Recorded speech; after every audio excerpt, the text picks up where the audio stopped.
நேபாள நிலநடுக்கத்தில் பலி எண்ணிக்கை 10,000-ஐ தொடக்கூடும் என்று நேபாள பிரதமர் சுஷில் கொய்ராலா அச்சம் தெரிவித்துள்ளார்.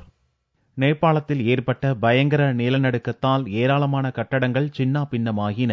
இடிபாடுகளிலிருந்து தொடர்ந்து சடலங்களை மீட்புப் படையினர் கண்டெடுத்த வண்ணம் இருப்பதால் பலி எண்ணிக்கை தொடர்ந்து அதிகரித்து வருகிறது. இதுவரை 4,352 சடலங்கள் கண்டெடுக்கப்பட்டுள்ளதாக நேபாள போலீசார் தெரிவித்தனர். ஆனாலும் போதுமான கருவிகள் இல்லாததாலும் ஆட்கள் பற்றாக்குறையாலும் மீட்புப் பணிகள் மந்தகதியில் நடப்பதால் அரசின் மீது நேபாள மக்கள் கடும் அதிருப்தி அடைந்துள்ளனர். மீட்பு மற்றும் நிவாரணப் பணிகள் திருப்தி அளிக்க கூடியதாக இல்லை என்று நேபாள பிரதமர் சுஷில் கொய்ராலாவும் வருத்தம் தெரிவித்துள்ளார்.